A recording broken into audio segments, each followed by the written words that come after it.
Inverse of a function is topic for today's video lecture. So welcome to all students in this video lecture. तो inverse निकालने के लिए, inverse function को find करने के लिए हम लोग एक बार फिर से जो पुराना वीडियो लेक्चर था इससे पहले वाला, उसमें जो कंपोजिशन था फंक्शन का वो कैसे किया गया था, तो उसके लिए हम लोगों ने एक एग्ज़ाम्पल दिया था, बोर्ड एग्ज़ाम वाला जो एग्ज़ाम्पल दिया था, तो उसको फिर से थोड़ा सा रिमाइंड करेंगे, थोड़ा सा देखेंगे उसको, फिर आपको ये इन्वर्स ऑफ ए फंक्शन समझ में आ जाएगा। तो एग्ज़ाम्पल इस तरह से था कि स्टूडेंट का एक सेट था, सेट ऑफ स्टूडेंट्स था ये ए वाला, और एक बी सेट था जिसमें हर एक स्टूडेंट्स का को रोल नंबर बोर्ड ने दिया था, और फिर एक सेट सी था, ये सेट सी जो एक फेक कोड नंबर बनाया था हर स्टूडेंट्स के लिए बोर्ड ने। तो इस कोड नंबर के द्वारा हम लोग कॉपी चेक करेंगे बच्चों की, तो जिससे वो रोल नंबर का पता न लग पाए जो ओरिजिनल रोल नंबर होता है। तो उसी के लिए ये फेक कोड नंबर बनाया जाता है बोर्ड के द्वारा। तो इसके लिए हमने क्या किया था कि जो ये फंक्शन था, फंक्शन ए टू बी, ये एफ के अंडर था, और फंक्शन बी टू सी ये जी के अंडर था। दो फंक्शन दिए, एक एफ था और एक जी था। तो हम लोगों ने क्या किया था, इस फंक्शन को कंपोज किया था, यानी कंपोजिशन ऑफ फंक्शन। तो इसको कंपोज करके जो फंक्शन बना था, ये गॉफ जिसको बोलते थे, इसको बोलेंगे कंपोजिशन ऑफ एफ एंड जी।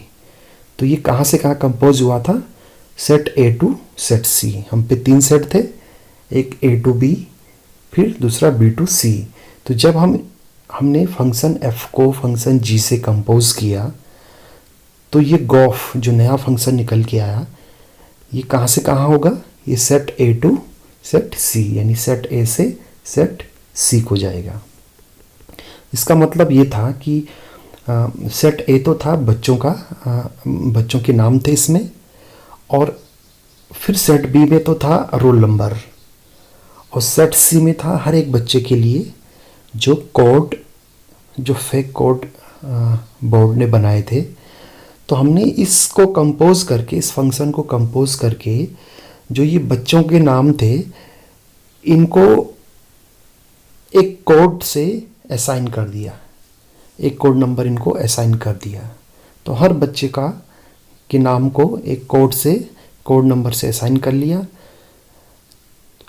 तो इसमें क्या होगा कि जब एग्जामिनर बच्चे की कॉपी चेक करेगा, तो वो चेक जो कॉपी करेगा वो रोल नंबर, जो फेक वाला रोल नंबर है, जो फेक वाला कोड नंबर उसका बच्चों के लिए असाइन किया बोर्ड ने, उसके अकॉर्डिंग चेक करेगा, और वो मार्क्स अपलोड करेगा, और बोर्ड को वो मार्क्स स्लिप भेज देगा।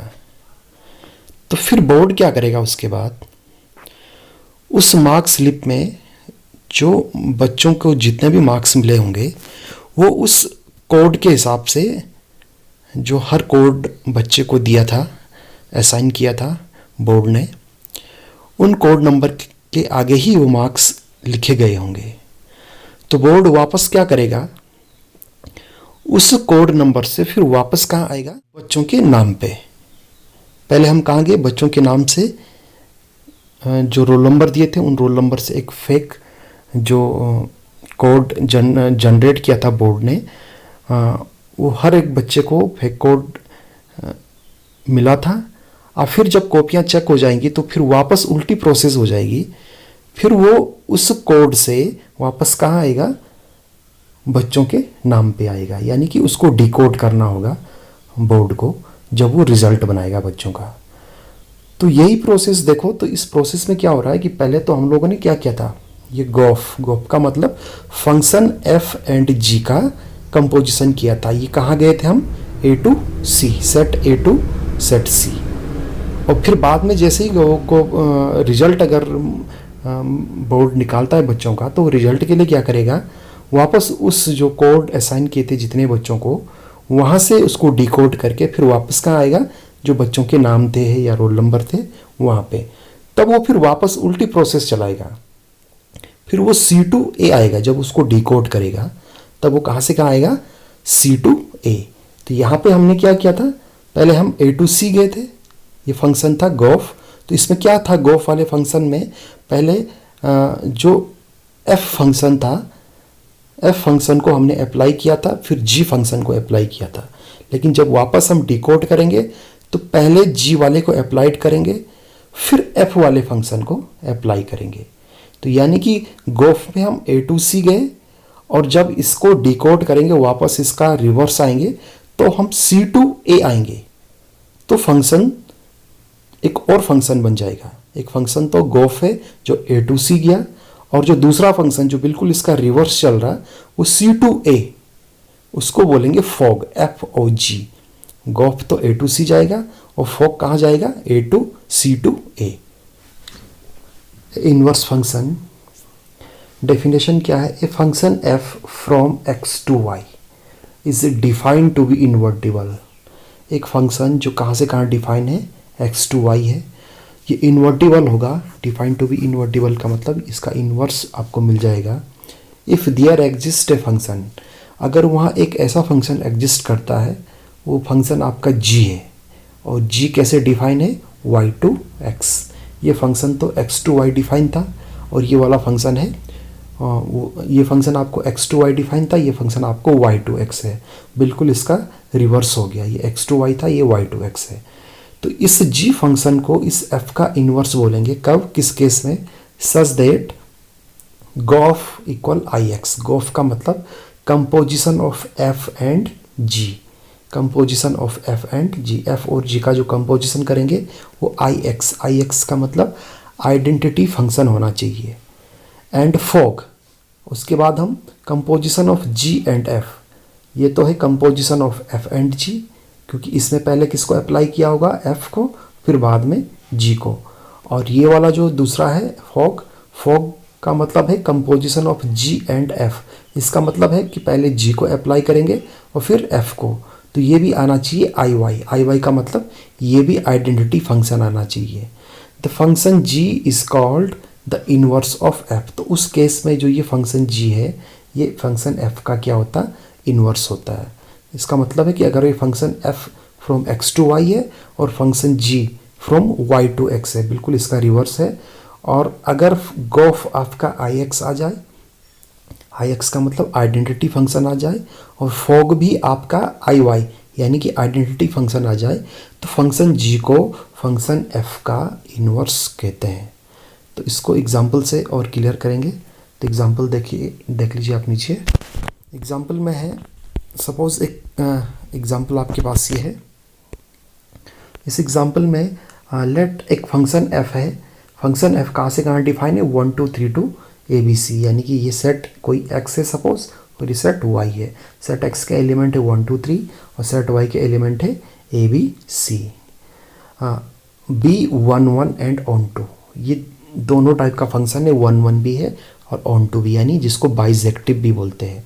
तो क्योंकि ये इन्वर्स निकालने के लिए एक नेसेसरी, एक ज़रूरी कंडीशन होती है कि फंक्शन जो होना चाहिए 1 1 भी होना चाहिए और ऑन टू भी होना चाहिए। अदरवाइज अगर फंक्शन 1 1 और ऑन टू नहीं है, दोनों ही नहीं है, यानी बाइजेक्टिव नहीं है, तो उसका इन्वर्स एग्जिस्ट नहीं करता है। तो इन्वर्स के लिए आपका 1 1 और ऑन टू होना ज़रूरी है। तो ये फंक्शन आपका 1 1 भी है सपोज और ऑन टू भी है। गिवन बाय f1 a दे रखा है, f2 b, f3 c। इसका मतलब है 1 की इमेज a है, 2 की इमेज b है और 3 की इमेज c है।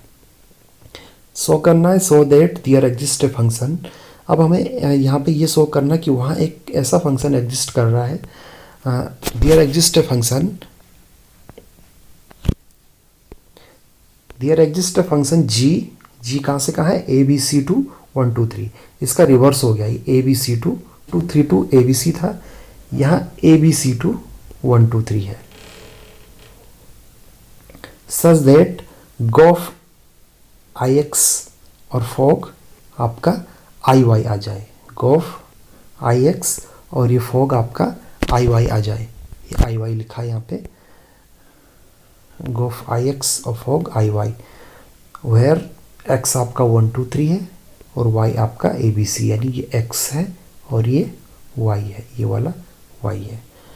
तो देखते हैं इसका सॉल्व। यहाँ डायग्राम पहले बना देते हैं। ये फंक्शन एफ के, तो 1 की इमेज ए है, 2 की इमेज बी है और 3 की इमेज सी है। ये आपको दे रखा है यहाँ पे एग्जाम्पल में ऊपर। और दूसरा फंक्शन जी इस तरह से है, जी ए बी सी टू 1 2 3 है, जी ए बी सी टू 1 2, यानी ए की इमेज 1 है, बी की इमेज 2 है और सी की इमेज 3 है। तो ये फंक्शन जी बिल्कुल इसका उल्टा हो रहा है यहाँ पे। ये function x to y define था और ये वाई टू एक्स डिफाइन हो रहा है। तो हमें क्या करना है, ये बताना है कि ये फंक्शन जी जो है फंक्शन एफ का इन्वर्स होगा। तो इन्वर्स के लिए क्या जरूरी कंडीशन है, अभी ऊपर डेफिनेशन में दिया है। इन्वर्स के लिए हमें क्या करना होगा कि हमें इसका फॉग और गोफ दोनों फाइंड करना होगा। तो पहले हम गोफ फाइंड करेंगे, गोफ कितना आना चाहिए आई एक्स, फिर हम फॉग फाइंड करेंगे, फॉग कितना आना चाहिए आई वाई। तो अगर एक गोफ आई एक्स और फॉग आई वाई आ जाता है तो ये जी हमेशा क्या होता है, ये जो जी वाला फंक्शन है ये हमेशा क्या होगा, ये इस फंक्शन एफ का इन्वर्स होता है। तो पहले हम इसका ये गोफ फाइंड करेंगे, यानी गोफ का मतलब कंपोजिशन ऑफ एफ एंड जी। तो गोफ को फाइंड करने के लिए ये लास्ट वीडियो में बताया था, तो सबसे पहले जी ओ एफ एक्स लिखा जाता है, फिर ये ओ हटा के जी एफ एक्स लिखते हैं। तो जी ओ एफ 1 का मतलब जो पहला एलिमेंट्स है, तो पहला एलिमेंट्स क्या था, तो पहला वाला एलिमेंट्स ये देख लीजिए यहाँ पे आप, पहला एलिमेंट्स आपका 1 दिया है, यहाँ पे ये 1 है, 1 की इमेज क्या है ए। तो यहाँ पे लिखा जी ओ एफ 1, तो जी एफ 1 और इस एफ 1 की वैल्यू क्या दे रखी है यहाँ पे, एफ 1 की वैल्यू ये यहाँ पे ए दे रखी है। तो एफ 1 की जगह मैंने लिखा जी को ऐसे रख दिया यहाँ पे, ये जी को ऐसे लिखा गया और एफ 1 की जगह लिखा गया ए। अब जी ए आ गया, अब हमें जी ए की वैल्यू फाइंड करनी है। तो जी ए की वैल्यू तो इस वाले फंक्शन में मिलेगी जो जी के अंडर होगा। तो जी ए की वैल्यू क्या होगी, यहाँ से जी ए की वैल्यू क्या है, ए की इमेज क्या है 1, तो जी ए की वैल्यू क्या आ गई 1, यानी गोफ 1 इक्वल 1 आ गया। ऐसे ही हम लोग गोफ 2, अब 2 के लिए जाएंगे, जो 2 वाला एलिमेंट से ये 2 है और जी ओ एफ 2 ये लिखा, जी ऐसे लिखा, एफ 2 लिखा, एफ 2 की वैल्यू क्या है बी, तो जी बी आ गया। अब ये जी बी और जी बी की वैल्यू याद रखिए, जी बी की वैल्यू कितनी है 2, तो यानी कि गोफ 2 इक्वल कितना आ गया 2, गोफ 1 इक्वल 1 आया, गोफ 2 इक्वल 2 आ गया। ऐसे ही हम लोग 3 वाला भी फाइंड करेंगे। तो 3 वाले में देखते हैं, तो जी ओ एफ 3, ये जी ओ एफ 3 है, जी एफ 3, जी और एफ 3 की वैल्यू क्या है सी, और जी सी आ गया और जी सी की वैल्यू यहाँ क्या दे रखी है 3। तो इस वाले फंक्शन में अगर ध्यान से देखोगे तो क्या मिल रहा है हमें, गोफ 1 की वैल्यू 1 मिल रही है, गोफ 2 की वैल्यू 2 मिल रही है और गोफ 3 की वैल्यू 3। तो ये उसी तरह का फंक्शन है जैसे आप लोगों ने 11th क्लास में आइडेंटिटी फंक्शन एक पढ़ा था, F x equal x, F x equal x. तो ये उसी तरह से आ रहा है, जी एफ 1, गोफ एफ 1 इक्वल 1, गोफ एफ 2 इक्वल 2, गोफ एफ 3 इक्वल 3। तो इसको आइडेंटिटी फंक्शन बोलते हैं। तो ये गोफ के आगे हमारा ये आइडेंटिटी फंक्शन आ गया, इसको बोलेंगे आई एक्स। आई एक्स का मतलब ये सेट एक्स के बराबर के एलिमेंट्स आ गए 1 2 3, गोफ 1 इक्वल 1, गोफ 2 इक्वल 2, गोफ 3 इक्वल 3। अब ऐसे ही हमें इसका फॉग भी फाइंड करना है और वो भी क्या आना चाहिए, आइडेंटिटी आना चाहिए। तो अब अगर हम इसका फॉग निकालते हैं, फॉग का मतलब composition of f and g and f, composition of g and f. तो फॉग के लिए हम लोग क्योंकि ये रिवर्स प्रोसेस है, गोफ की रिवर्स प्रोसेस क्या होती है फॉग, तो यहाँ पे हम जी वाला जो एलिमेंट है, जी वाला जो सेट है उसके एलिमेंट्स लेंगे।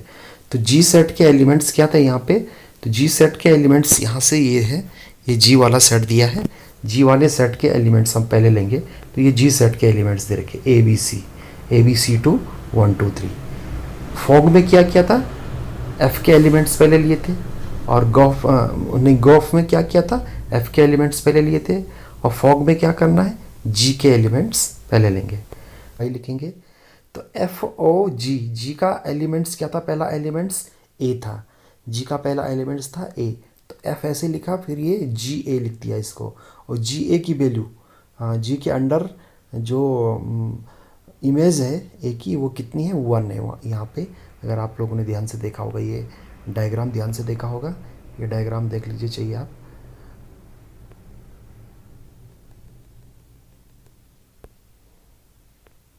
ये डायग्राम देख लीजिए, ये है जी ए की वैल्यू 1 है, जी बी की वैल्यू 2 है, और जी सी की वैल्यू 3 है। तो यही वैल्यू हम वहाँ रखेंगे। तो इसमें देखते हैं,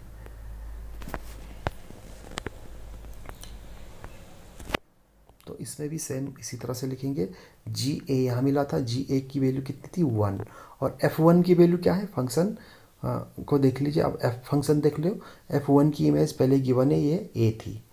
फिर एफ ओ जी बी, अब दूसरा एलिमेंट्स लेंगे जी का, तो एफ जी बी लिखेंगे, और जी बी की वैल्यू 2 थी, तो एफ टू इक्वल बी, ये भी गिवन है आपको।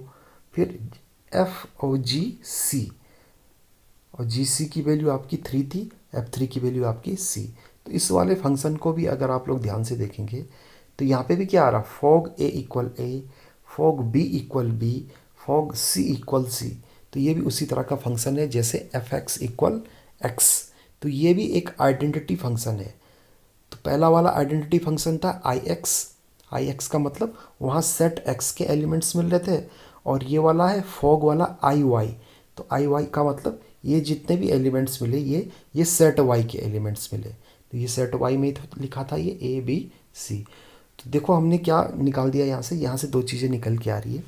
एक गॉफ इक्वल आई एक्स आया, फॉग इक्वल आई वाई आया, यानी दोनों क्या थे, आइडेंटिटी फंक्शन थे।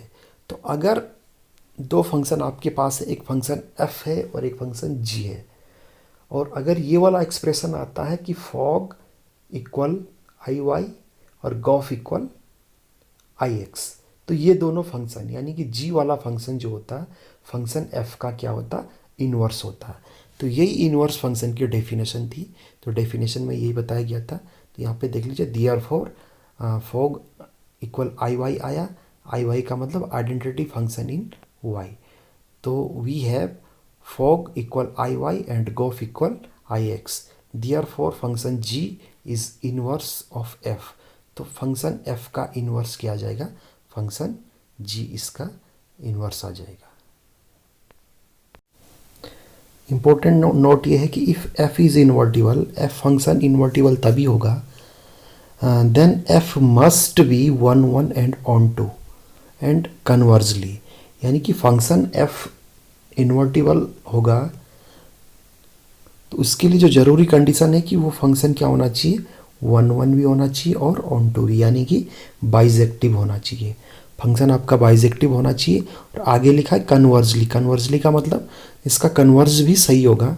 कि अगर हम ये बोलें यहाँ पे, तो हमने बोला कि f is invertible, then F must be 1 1 and onto, यानी एफ अगर इन्वर्टिबल है तो एफ क्या होगा, 1 1 भी होगा और ऑन टू भी होगा। और अगर हम इसका कन्वर्ज बोलते हैं कि अगर कोई फंक्शन एफ 1 1 और ऑन टू है, यानी कि बाइजेक्टिव है, तो वो इन्वर्टिबल होगा। तो ये एक बहुत इंपॉर्टेंट नोट है। ये इन्वर्स फंक्शन निकालने के लिए सबसे पहले हम लोग फंक्शन को चेक करते कि क्या वो बाइजेक्टिव है या नहीं है। तो आगे एक्सरसाइज में ये नोट बहुत काम आएगा।